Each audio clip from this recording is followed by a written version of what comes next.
Assalamualaikum warahmatullahi wabarakatuh.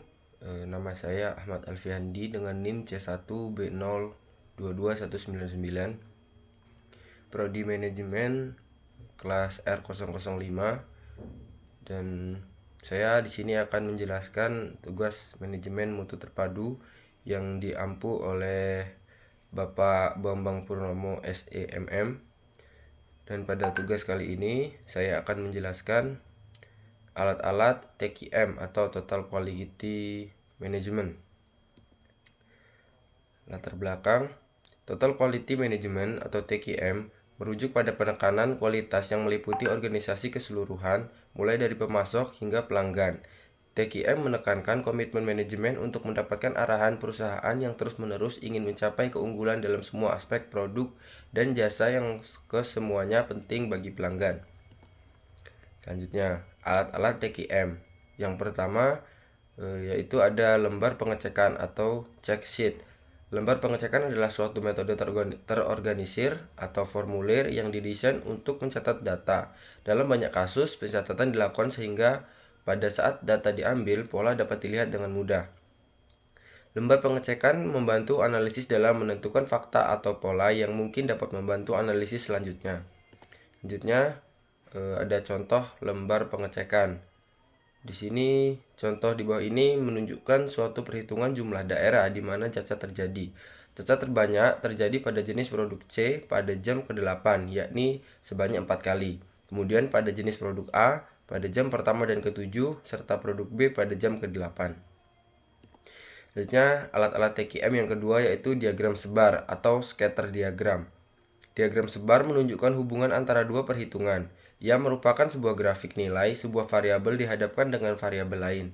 Jika dua hal atau variabel tersebut dihubungkan dekat, titik-titik data akan membentuk sebuah pita yang ketat. Jika pita tersebut naik dari sisi kiri bawah ke kanan atas, berarti hubungan tersebut berbanding lurus. Jika turun dari sisi kiri atas ke kanan bawah, hubungan tersebut berbanding terbalik. Sedangkan jika hasilnya adalah sebuah pola yang acak, maka hal tersebut tidak berhubungan. Selanjutnya contoh diagram sebar. Ini ada gambar hubungan berbanding lurus antara lama jam kerja dan tingkat penjualan. Artinya tingkat penjualan tinggi jika jam kerja lama, begitupun sebaliknya. Alat-alat TQM yang ketiga yaitu alat lain untuk mengidentifikasi masalah kualitas dan titik inspeksi adalah diagram sebab akibat, cause and effect diagram, yang juga dikenal sebagai diagram Ishikawa atau diagram tulang ikan atau fishbone diagram. Diagram ini merupakan sebuah alat atau teknik skematis untuk mengenali atau mengidentifikasi lokasi yang mungkin ada pada permasalahan kualitas atau elemen proses atau penyebab yang mungkin memberikan pengaruh pada hasil. Contoh dari diagram sebab akibat atau fishbone ini tadi misalkan diagram menggambarkan masalah pengendalian kualitas sehari-hari. Pelanggan perusahaan yang tidak puas, setiap tulang mewakili kemungkinan sumber kesalahan atau sumber ketidakpuasan. Selanjutnya alat-alat TQM yang keempat yaitu diagram Pareto. Diagram Pareto merupakan sebuah metode untuk mengelola kesalahan, masalah, atau cacat untuk membantu memusatkan perhatian pada usaha penyelesaian masalah. Diagram Pareto adalah sebuah grafik untuk mengenali dan memetakan masalah atau cacat dalam urutan frekuensi menurun, atau untuk mengidentifikasi masalah tertentu yang sedikit tetapi kritis dibandingkan dengan masalah yang banyak tetapi tidak penting. Selanjutnya contoh dari diagram Pareto, ya kita bisa lihat pada gambar custom wine glasses di Leadville, Colorado. Baru saja mengumpulkan data dari 75 kerusakan produk dalam satu hari produksi. Pimpinannya memutuskan untuk menyiapkan analisis Pareto atas kerusakan produk.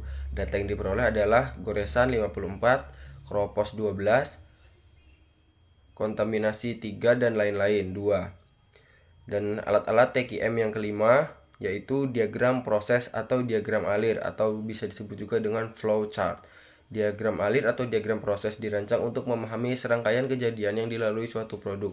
Diagram alir adalah diagram yang menjelaskan langkah-langkah dalam sebuah proses atau sistem dengan menggunakan kotak dan garis yang saling berhubungan. Contoh diagram alir bisa dilihat pada gambar. Di bawah ini adalah contoh diagram alir yang menunjukkan proses pada departemen pengepakan dan pengiriman sebuah pabrik pemrosesan ayam.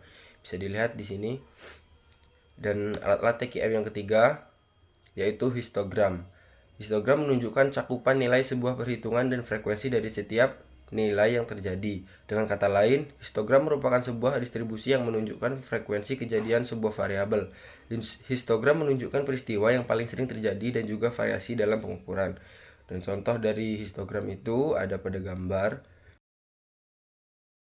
Berikut ini adalah histogram dari hubungan antara beberapa faktor yang mempengaruhi kepuasan kerja.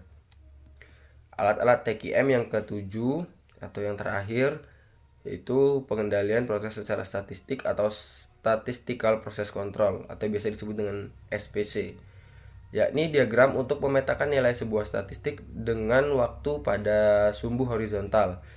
SPC melakukan pengawasan standar, membuat pengukuran, dan mengambil tindakan perbaikan selagi sebuah produk atau jasa sedang diproduksi.